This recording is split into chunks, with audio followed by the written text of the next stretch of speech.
hanging out here, and I almost said Cuyahoga County Fair Speedway that time, but we were out at Weedsport Speedway. Hey guys, old habits die hard. We're here for the final race of OktoberFAST with Brian Carter. He is making just his second start this year, but he has been racing for quite some time.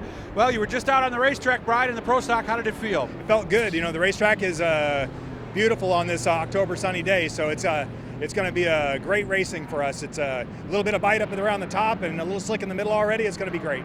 2 races in 6 days. Is it starting to come back to you? Yeah, it's been a long time. We got the car ready in the winter, brought it up here in March, thinking we're going to get to go racing this year, and I haven't seen it since April. So got back in the car on Tuesday at Albany, Saratoga, and passed about 9 race cars in the feature. So we had a good time. Yeah, felt a little racy for me. It was a lot of fun. And then got rained out, unfortunately, at Utica, and we're back at it on this beautiful Sunday here at Weedsport. Very nice. And as you can see, we are back from Brian. We'll zoom out to show you that we are not standing on top of him there. So what did you learn at Albany on Tuesday then? You know, it was every lap. I knew that the car was better than I was, so every lap I got faster. So it was it's just, these are not easy cars to drive. No. Everybody looks at them and they're like, oh, it's just a stock. It's a hard car to drive, and it's a lot of fun. The guys we race with here are great guys, and we race pretty competitively. So the race at Albany was a great race with 32 cars and not a lot of carnage, which is really good for this week. So had a lot of fun at Albany, Saratoga. You know, and I think people don't realize exactly how much different these cars are, because we watch the mods and sportsmen, they burp it nowadays with the coils and just romp back on it. With this, it's a lot of right foot to get the car to be exactly where you want, isn't it, Brian? It's a 3,000-pound race car on the smallest tires here. So you've got to feel the car quick. If it gets away from you, it gets away from you pretty fast. So it's a lot of learning to do. I started in stock cars back in Texas back in the early 2000s and raced some sprint cars and midgets. Those cars were, you could get yourself pretty out of shape and still collect yourself there. These, you get too far out of shape and you've got to be on your game to get it back. So what brought you to racing back in the early 2000s? Well, you know, my parents took me to the racetrack back in the early 70s, back in Manassas Speedway in Virginia. So I've been a race fan since before I could walk, my mom would tell you. Okay. And that's what I did when I was growing up. My dad and my brother and I would go to Heart of Texas Speedway there in Waco, Texas, and we'd go to the racetrack on Friday nights, and that's what we did. So I grew up as a spectator my entire life, and never really went in the pit area much until after college, and got to going home from work one Friday night in Dallas and got stuck behind a stock car on an open trailer. Followed them out to Kennedale Speedway out in south of Fort Worth. You mean just spur of the moment? Just spur of the moment. Where are they going? I made a phone there, call and said, I'm going to go to the racetrack tonight. And they said, my wife said, that sounds great, go for it. And so I went to the racetrack, and 2 weekends later, I bought the 3rd place car in points, took it back to the house, and started racing stock cars. Really? It happened that fast, huh? So it was the end of the season there at Kennedale, and the guy was moving, and I bought his car, trailer, shop tools, everything, and packed it up and went to the house and started racing. Kind of like a fire sale almost, exactly. Right? It was a good time. So started racing stock cars, and that was before the opportunity at the time, Boundless, came along and started working and making a living at racing. So what was it like those first few times? Did you kind of feel like you bit off more than you could chew, or well, did it come the quickly? First few times, you have a header knock a hole in an oil filter because you put the wrong one in. You back it up into the trailer.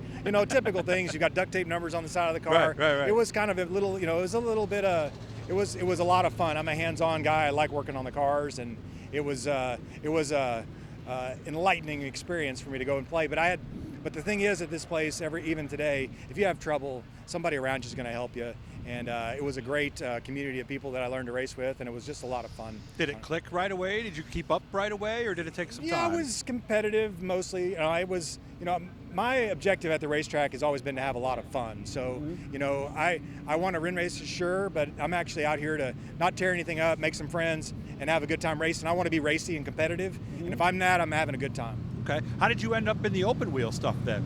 So the open wheel stuff, a friend of mine, Smiley Sitton, invited me to come out and run one of his house cars in a 305 sprint cars. He's kicking off the Sprint Series of Texas back in 2004. So I got a chance he invited me to come out. At that time, I'd already started working with the World of Outlaws, and it was just a good chance for me to come out. I got one of those cars and fell in love with the sprint cars. So it was a lot of fun. We got a race car coming up here. So I know this guy. He's going to be good. Mike is a great guy. So, I got to drive in the Smiley Sitton 6 house car and had a lot of fun and started having a good time, and I got really racy in the sprint car. So a lot of top 5s, runner-ups, but never actually won a feature in the sprint car. Did you actually run the Chili Bowl a few times, you told me? I did. I spent a lot of money in the Tulsa Expo Center. I have run the Chili Bowl some, and back in 2007, 8, 9, to probably all the way through 10, 11. So I've had some reasonable success there. Second or third in my heat race a couple times. Won a C-Main. Oh, really? It was fun. I had a lot of fun at the Chili Bowl, but those little cars will hurt you now. At my age, you don't recover quite as fast. Now, what is the reaction you get from somebody who might know the other Brian Carter, who sees Brian Carter in the race suit and doesn't know that you do that? Does that happen every now and then? It can surprise people, but I think for most of these guys, it grounds me. So they like to see me at the racetrack. I think they see me as a racer at heart, and really, as we're trying to balance all of this in events and competition and rules and money, and they can see it that I am taking a very holistic view from the racer through the promoter and the sanctioning body. So I think it provides some perspective for me to understand what's happening at the racetrack, both from the racer's point of view and from the promoter and sanctioning body point of view. So I think the guys are happy that I'm out here playing. The pro stocks are a lot of fun. The car counts, we have 36 cars here tonight without any of our Canadian friends. It's nice to see all of this happening. Yeah, it would probably be 50-60 if the border was open. Exactly. Those Canadian pro stocks would come down. And I would think there are certain things as an executive yourself in the business that you can only learn by doing what you're doing here today. Exactly. It broadens my perspective as I'm making decisions, as I'm evaluating things, as I'm looking to make the sport better so that we can do this 20 years from now. It helps me to have the perspective from in the pit area, spending money on race car parts, dealing with rules, procedures, seeing it from behind the wheel is a different perspective than a lot of people have. And I think it just broadens, it helps me make better decisions. What would be a good result for today then? A good result for today is I'm going to make the redraw. I qualified 5th in my heat out of 9, so not bad. I got to get a couple of race cars and make the redraw. Making this feature with 36 cars here would be a nice success. Again, I just want to be racy. I want to be able to put the car where I want to put it and try to race these guys as clean as I can and have a little fun. And if I've done that, it's been a great day. Look down in the corner, guys. You're going to see a little blue E right there where I'm pointing. Brian's going to subscribe when he gets back to Charlotte, and all that does is just let you know every time we put something cool up. Chris, we're thinking about you. We're hoping you're getting better. Have fun today, okay? Thank you, Doug. Appreciate you spreading the word. Thank you.